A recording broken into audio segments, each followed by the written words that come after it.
likely candidate for Call Me Mister, okay? But that's when it goes to a lot of communication between myself and the admissions office. Passion is important too as you love My classroom. I love my classroom and my students. I was asked at one time, did I come to school or did I go to work? Like the barber asked, like, when people ask you what you're doing on Monday, do you say I gotta go to work or I gotta go to school? And it only took me like not even 5 seconds. I was like, I told them I gotta go to school because I don't look at it as work. I love going to school and I use school so much. Some people think I'm still in college and I've been out a year already. But it's a learning environment. It's the same way I had that family environment at Clemson on campus. I try to bring it here, and I try to help my students realize that we're all one big family in 507 and Blue Ridge. And I include that clip because as we're talking about the admissions/application process for Call Me Mister, the biggest thing is passion.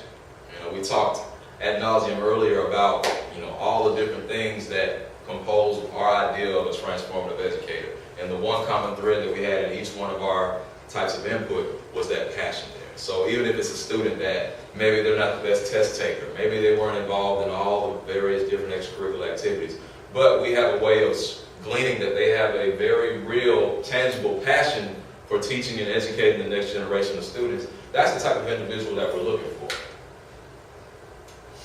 So for Call Me Mister, okay, once they apply and get accepted into Georgia College, these are the materials that we need from these students, okay? Of course, the official application, then a resume essentially listing their extracurricular activities, because just like admissions, we're also trying to get a clearer feel for how that student is, both inside and outside the classroom. 2 letters of recommendation.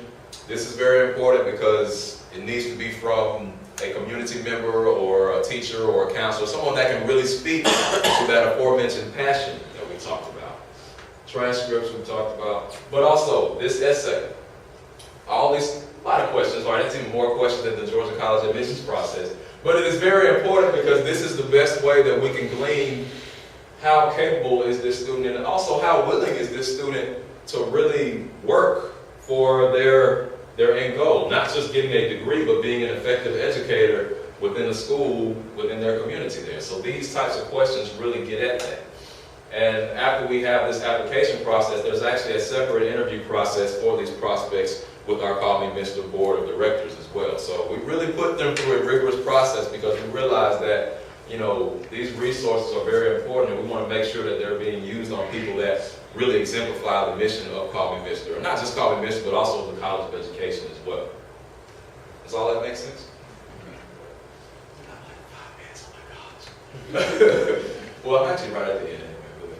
Well, so here's some deadlines. So just in case you run into any potential misters, anybody that's interested, these are kind of just some deadlines to be aware of. So in terms of, again, applying for Georgia College, and I put in bold the Call Me Mister deadlines, but first they have to, of course, apply to Georgia College. So the early action deadline is coming up on November 1st, right? So early action is essentially if a student applies by November 1st, they should get a decision by Christmas, give or take. I work with admissions, sometimes it doesn't quite work out that way, but generally speaking, that's how it works. So February 1st, however, is our priority application deadline for Call Me Mister.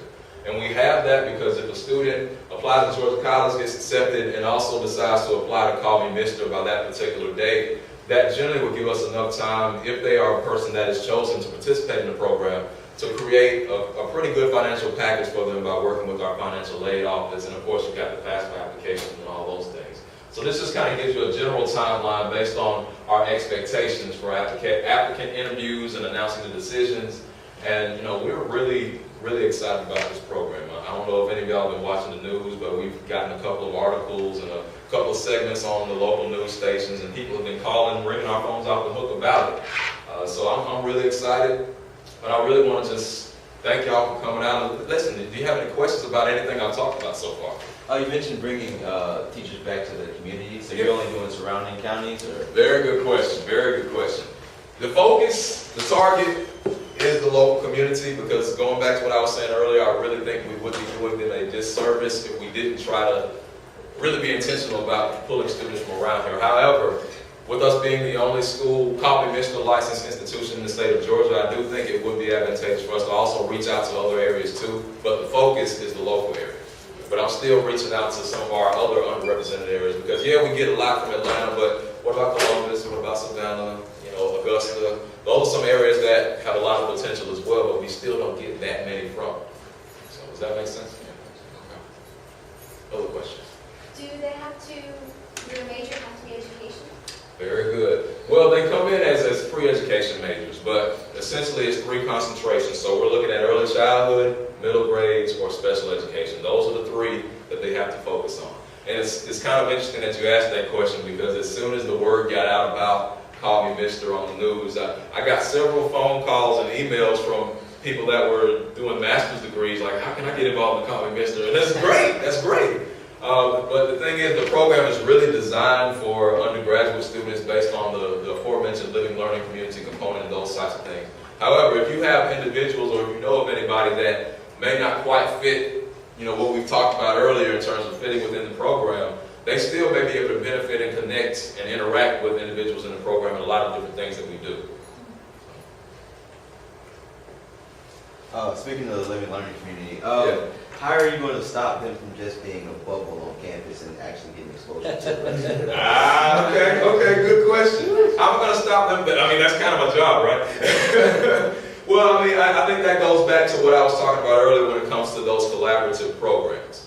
Because even though we don't necessarily have an equivalent type of living learning community at Georgia College as of yet, one of the things that I do in my programs, especially with the African American Male Initiative, is that I make sure that they're not just in a bubble. I don't want you just to be involved in the so-called black things or the so-called diversity events or whatever it may be. I want you to get out and reach your influence across campus as well. So, encouraging students to get involved in SGA where they can really make their impact, getting involved in homecoming, those types of things, and also just exploring their interests because they're not just interested in education. That's their main thing, but there's also other things that they can explore as well. So just continuing that conversation with them from an early start, I think that's pretty much what gets at. Other questions? I know we've got like a lot of time left. Could this ever extend into, like, say, Baldwin High School males, like maybe seniors, I don't know, doing, like, could they be like mentors to, like, elementary school?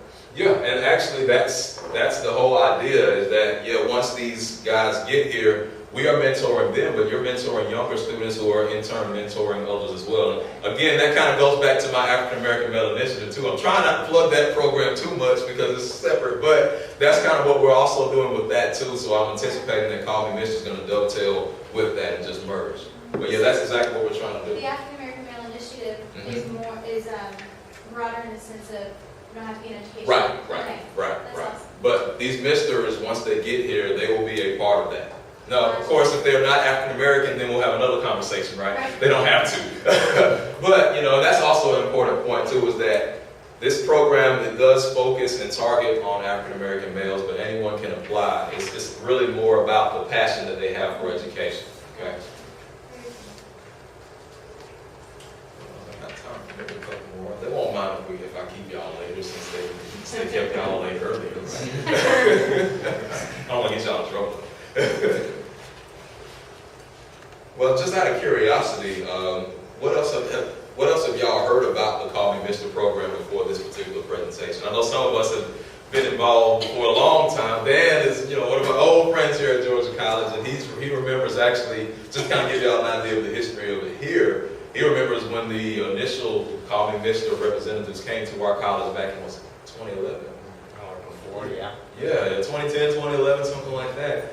And it's been kind of a long process from there to get here, but that's why we're so excited now. But yeah, we had guys that came in and gave a day-long workshop to talk about Call Me Mr. in front of the president, VPs, a lot of the higher-ups here at Georgia College, and I guess it worked out to the point where they could actually see Call Me Mr. here. So I'm excited about it. Well, I left Jackson State before they started. They did send And they've got I've been down here 4 years. I've been up there around 2 years in Jackson State. Okay.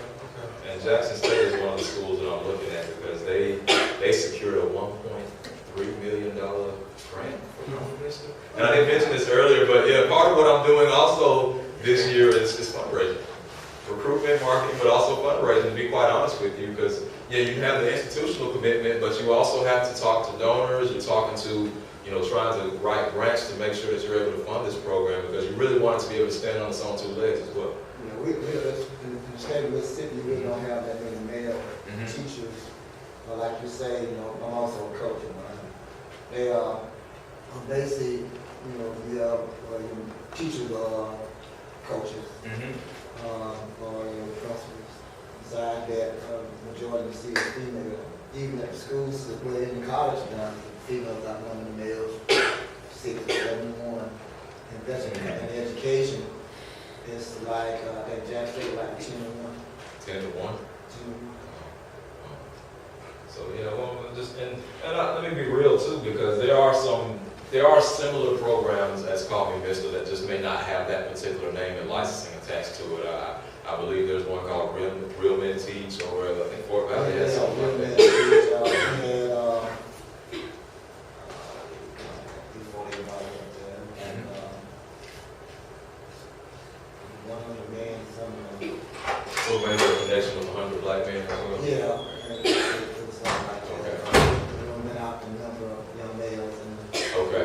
Yeah, so and you've got a lot of similarly mission programs, and I think really what it's about is forming partnerships where we can. That way, you know, you're not covering the same exact ground, but you're hitting the same issue just at different angles. Does that make sense? I think you had a question, and then I guess we're going to have to. Well, I mean, I was just asking about growth. Where do we think about going next? Because you're probably. I think about going Well, in Georgia, since you're the pilot in Georgia. Oh, you're kind of in charge. Wow, that's a good question. I mean, I've talked with UGA a little bit, and actually, and it's funny you mentioned that because I was having a conversation with one of the former, I think, superintendents of Athens, and she was saying that UGA had at least initially started the conversation about getting one maybe several years ago. I'm just not sure how far it had gotten. So what I would like, and this is kind of like, you know, one of my long-term goals, but partnerships with some of the local institutions. I've been in talks with GMC, which is 2 blocks away, not even that, and they're very excited about the possibilities of the program as well. So I think at the very least forming partnerships with some of these 2-year institutions, and that can help them out in a lot of ways, because honestly, we should already have partnerships built up with those types of schools as well, but maybe Coffee Vista can start to be a conduit for those types of things. Let me nominate Georgia Southern as a Georgia Southern. Okay, well, let's talk. But yeah, I mean, and my thing is, I'm an open book. I'm always looking for opportunities, and this is, to be quite honest with you, this is uncharted territory for us. So it's almost, we're kind of like writing our own history book here. And of course, we want to do it right and do it well, but we also want to make sure we leave no stone uncovered when it comes to exploring different opportunities. Session, but I really appreciate y'all. Thank you. Thank you so much. Enjoy the rest of the summer.